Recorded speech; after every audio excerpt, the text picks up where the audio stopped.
Assalamualaikum warahmatullahi wabarakatuh. Alhamdulillahirabbil alamin.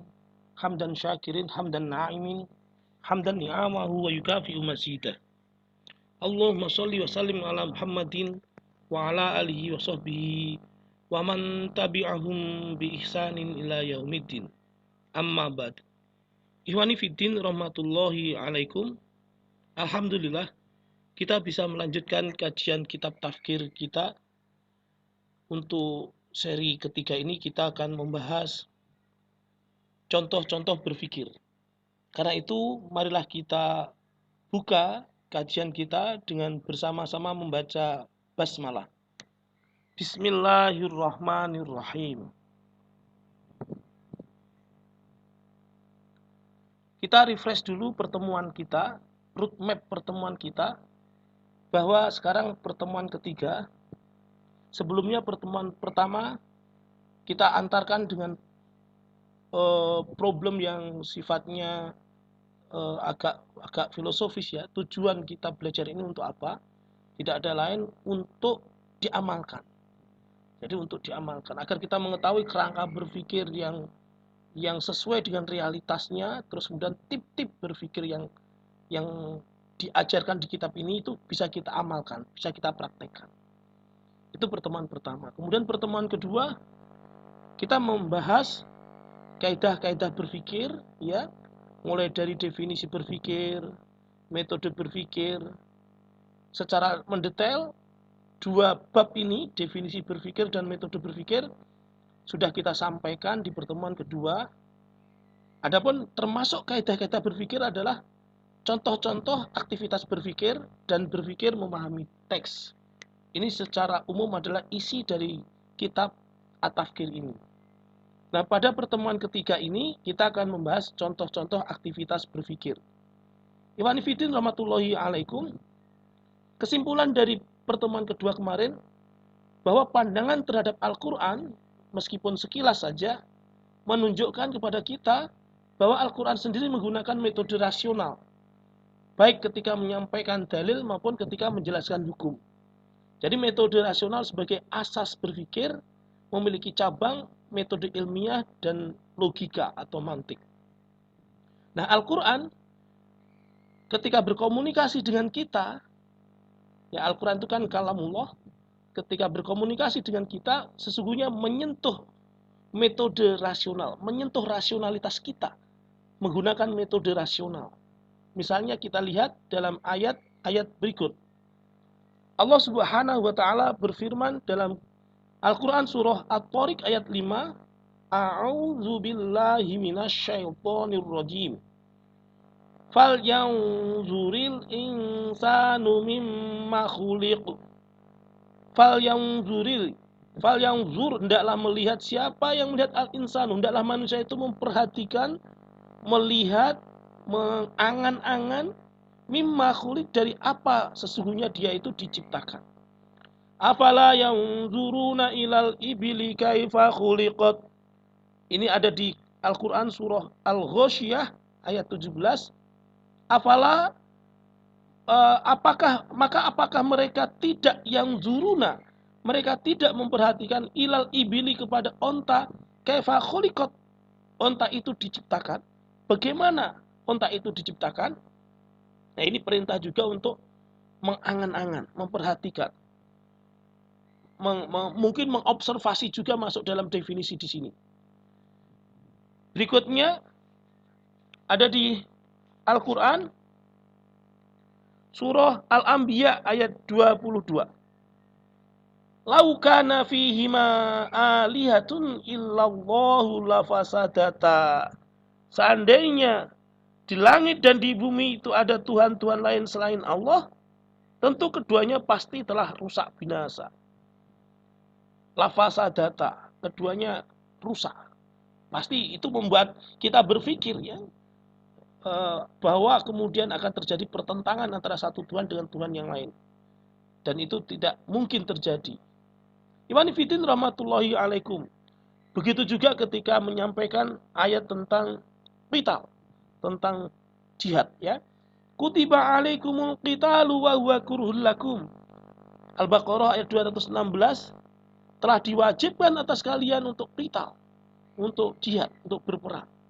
Wa huwa kurhul lakum, padahal berperang itu sesuatu yang kalian tidak sukai. Wa ahallallahu al-bai'a wa harramar riba. Allah telah menghalalkan jual beli dan mengharamkan riba. Al-Baqarah ayat 275. Fa in arda'na lakum fa'tuhunna ujurahun. Maka jika istri-istri kalian itu menyusui anak-anak kalian, arda'na lakum, arda'na istri-istri kalian menyusui, lakum bagi kalian, maksudnya menyusui anak-anak kalian, fa'tuhunna ujurahunna, maka berikanlah pada mereka upahnya. Itu. Jadi ayat-ayat ini menegaskan kepada kita bahwa Al-Quran itu juga menggunakan metode rasional. Ikhwani fillah rahmatullahi alaikum. Proses berpikir, baik untuk memahami fakta-fakta, memahami peristiwa-peristiwa, maupun memahami teks-teks, yaitu apakah untuk menghasilkan kesadaran atau menghasilkan pemahaman, senantiasa mengandung kemungkinan menyimpang atau salah. Karena proses berpikir itu selalu mengalami pembaharuan secara terus-menerus. Jadi, proses berpikir itu selalu mengandung kemungkinan menyimpang atau salah. Ya, ada kemungkinan terpeleset. Kenapa? Karena selalu ada pembaharuan, ada dinamisasi dalam proses berpikir itu. Karena itulah tidak cukup membahas metode berpikir saja. Jadi tidak cukup hanya di bab 2 kemarin saja. Pertemuan kedua kemarin itu kurang. Tanpa melibatkan bahasan proses berpikir. Jadi tidak cukup membahas metode berpikir saja, tapi juga harus melibatkan pembahasan proses berpikir dalam berbagai kondisi, peristiwa, dan objek. Makanya kemudian ketika kuis, ya sebelum kajian kita mulai, kuis kelas At-Tafkir kemarin, saya menguji bagaimana insight yang masuk itu, proses berpikirnya bagaimana. Jadi bukan sekedar metode, karena kalau metode itu ada di kerangka yang sederhana. Ya, ada 3 kan pembahasan kerangkanya itu. Pertama pengantar, kedua metode, ketiga hasil. Sederhana sekali sebetulnya. Itu, tapi ternyata kebanyakan dari insight yang masuk masih sifatnya belum memenuhi kerangka praktis metode penulisan yang dikehendaki. Nah, ikhwani fillah rahmatullahi alaikum. Selain itu juga wajib dikaji proses berpikir yang berkaitan dengan upaya memahami pembicaraan, kalam, baik yang didengar atau yang dibaca. Seperti sekarang ini ketika saya menjelaskan kitab At-Tafkir ini melalui suara, ya, sementara hadirin para peserta sekalian selain mendengar juga membaca PowerPoint yang saya sampaikan, berarti di sini ada proses berpikir berkaitan dengan apa yang saya bicarakan, yang kemudian antum semua dengar, maupun apa yang antum baca dari PowerPoint yang saya sampaikan ini. Jadi bagaimana mengukur pemahaman ini menjadi penting untuk kira-kira kajian kita berhasil apa belum. Ya, semoga Allah memberikan keberhasilannya. Nah, ikhwani fillah rahmatullahi alaikum. Kalau kita lihat proses berpikir, ya, maka sesungguhnya ada contoh-contoh aktivitas berpikir yang diberikan oleh kitab ini, oleh Syekh Taqiyuddin An-Nabhani. Ada 10 ya, paling tidak, objek-objek yang dapat dipikirkan dan yang tidak. Berpikir tentang alam semesta, manusia, kehidupan, atau berpikir tentang Uqdatul Kubro kalau istilah yang lebih masyhur. Berpikir tentang hidup, kebenaran, cara, sarana, tujuan, dan target. Berpikir dangkal, mendalam, cemerlang. Berpikir serius, dan berpikir tentang perubahan. Seperti apa? Maka akan kita jelaskan satu persatu. Objek-objek yang dapat dipikirkan dan yang tidak. Proses berpikir hanya bisa terjadi pada suatu fakta tertentu atau pada sesuatu yang ada faktanya. Jadi kalau ada faktanya, belum tentu fakta itu ada di depan kita. Gitu. Tapi yang pasti ada fakta itu. Atau suatu fakta yang memang secara langsung bisa kita indra. Secara umum masyarakat Indonesia, masyarakat bahkan mungkin dunia ya, sekarang ini didominasi oleh sikap mengambil banyak pemikiran atau melakukan proses berpikir pada sesuatu yang faktanya tidak bisa diindra. Berpikir tentang demokrasi, misalnya berpikir tentang nasionalisme, itu kan berpikir yang berbasis pada filsafat, terutama filsafat Yunani, atau pembagian otak manusia. Bahkan kaum muslimin juga berpikir tentang sifat-sifat Allah, ya, tanpa mengkaji pada ada atau tidak adanya fakta tersebut. Makanya pada pertemuan kedua pernah saya sampaikan, ketika memancing untuk mengetahui iman kita kepada Allah itu pada zatullah apa pada wujudullah, ya kan? Maka sesungguhnya kalau iman pada wujudullah itu qat'i dalilnya, tapi kalau pada zatullah zoni, ya, di situ. Jadi fakta yang terindra, bahkan kita merasa ada indra ini karena ada Allah, maka itu berarti qat'i. Sementara zatullah seperti apa? Zat itu ada, cuma kemudian tidak langsung bisa kita indera. Karena itu menghasilkan zoni.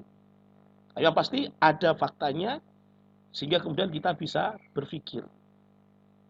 Seandainya fakta yang ada namun tidak terindra, kecuali pengaruhnya, maka sesungguhnya pada perkara seperti ini bisa berlaku proses berpikir. Seperti keberadaan manusia pertama yang tidak terindra, namun pengaruhnya terindra. Jadi Nabi Adam sebagai manusia pertama itu tidak kita indra. Kita nggak bisa mengindra. Ada yang mengatakan Nabi Adam punya baju yang sangat tinggi sekali. Setinggi pohon kelapa. Masya Allah ya. Walau alam, betul. Tapi pengaruhnya bisa kita indra sampai sekarang. Buktinya kita punya ayah punya ayah, pasti ada manusia pertama. Nah, Iwani Fitri rahmatullahi alaikum, kalau kita lihat ya, asal usul manusia ditinjau dari ada ayah atau tidak, sebetulnya ada 4 macam kategori manusia. Manusia itu punya ayah, punya ibu lengkap, seperti kita ini punya ayah, punya ibu. Ada manusia yang nggak punya ayah tapi punya ibu, dia adalah Nabi Isa alaihissalam, ibunya Bunda Maryam, ayahnya kun fayakun, Allah ciptakan Nabi Isa dari langsung ditiupkannya ruh ke rahimnya Bunda Maria. Kemudian yang ketiga, manusia punya ayah tapi nggak punya ibu. Ini Siti Hawa. Siti Hawa itu diciptakan dari tulang rusuknya Nabi Adam. Sehingga ayahnya itu ada Nabi Adam tanpa mengandung, tanpa punya ibu. Sementara ada satu manusia dia tidak punya ayah, tidak punya ibu, adalah Nabi Adam itu sendiri. Diciptakan langsung oleh Allah Subhanahu wa taala dari tanah. Itu ceritanya begitu. Kita lanjutkan. Imani fitin rahmatullahi alaikum. Selanjutnya kita akan belajar berpikir tentang alam semesta, manusia, dan kehidupan. Manusia hidup di alam semesta. Maka kuriositasnya, rasa ingin tahunya, ya, menuntut dia untuk selalu bertanya-tanya, ya, tentang manusia, alam semesta, kehidupan, dari mana untuk apa, akan kemana. Ya. Nah, jawaban yang benar dari 3 pertanyaan di atas adalah jawaban yang sesuai dengan fitrah manusia, menenteramkan hati serta memuaskan akal. Singkatnya, jawaban itu adalah jawaban Islam, bukan jawaban sekulerisme, bukan pula jawaban sosialisme. Dari mana? Dari Allah Subhanahu wa taala sang pencipta, ya, dari sang pencipta Al-Khaliq Al-Mudabbir. Untuk apa? Ternyata sang pencipta mengabarkan kepada kita, ya, wa ma khalaqtul jinna wal insa illa liya'budun, untuk beribadah. Akan kemana? Ternyata nanti akan dihisab oleh sang pencipta. Jadi kita di dunia ini, hidup di alam semesta ini membawa misi dari sang pencipta itu. Iwani fitin rahmatullahi alaikum. Kemudian berpikir tentang hidup. Berpikir tentang hidup adalah berpikir untuk memenuhi pemuasan kebutuhan fisik dan nalurinya. Bedakan antara kebutuhan dan keinginan, ya. Kita ingat bagaimana teori scarcity, ya, teori ekonomi tentang kelangkaan yang lahir dari peradaban kapitalisme barat, mengatakan bahwa kebutuhan manusia tidak terbatas, sementara sarana pemuasnya terbatas. Pertanyaannya, yang tidak terbatas itu kebutuhan apa keinginan? Ternyata yang tidak terbatas itu adalah keinginan. Kalau kebutuhan terbatas. Kebutuhan kita makan satu piring misalnya sudah kenyang. Tapi keinginan kita, wow, menumpuk-numpuk terus tak terbatas. Nah, kemudian berpikir tentang hidup, prosesnya meningkat, ya. Dari memikirkan diri sendiri, kemudian keluarga, orang terdekat, bahkan sampai memikirkan kehidupan umat manusia. Ini berpikir tentang hidup. Jadi, berpikir tentang hidup itu kontinu, berkelanjutan terus sampai pada derajat hidup yang paling tinggi yang mampu dicapai untuk mempertahankan jenis kelangsungan hidup manusia. Ya, ghorizatun now. Ya, bahkan ada juga unsur ghorizatul baqa'nya. Ya, berpikir tentang hidup itu dibangun atas pandangan hidup tertentu. Kalau tidak, bisa mengakibatkan punahnya manusia. Ini berarti ghorizatun now, mempertahankan jenis, ya, jenis manusia. Sementara berpikir tentang benar, uslub dan wasilah, benar itu apa? Benar itu adalah ketika pernyataan sama dengan kenyataan. Pernyataan yang dikeluarkan merupakan keputusan dari proses berpikir pada objek tertentu. Ya, kalau sesuai berarti benar, kalau tidak sesuai berarti salah. Nah, kebenaran yang kita kenal itu ada 3 macam. Kebenaran fakta, kebenaran bahasa, dan kebenaran syariat. Berpikir tentang uslub atau cara adalah berpikir yang paling kreatif untuk melakukan perbuatan. Sifatnya tidak permanen. Uslub berbeda dengan thoriqah yang bersifat pasti dan permanen. Kalau berpikir tentang wasilah atau sarana adalah partner dari berpikir tentang cara atau uslub. Dengan wasilah, uslub bisa terdeskripsi lebih jelas untuk ditetapkan dipakai atau tidak. Pakai sarana ini atau tidak. Misalnya saya contohkan ketika mau bepergian, naik kendaraan, apakah naik mobil ataukah naik kereta api, atau memilih jalan darat atau jalan udara, misalnya begitu. Jadi wasilah itu kita pertimbangkan untuk kita pakai atau tidak. Dengan wasilah, deskripsi masalah uslub sangat jelas. Bisa lebih jelas. Iman fillah rahmatullahi alaikum. Selanjutnya berpikir tentang tujuan dan target. Tujuan adalah menentukan apa yang diinginkan.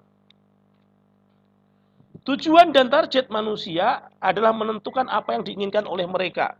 Jadi kalau di awal pertemuan kita kemarin ada pertanyaan, apa tujuan saudara-saudara sekalian bergabung dengan kelas ini, maka menjadi penting untuk kemudian kita ingat kembali.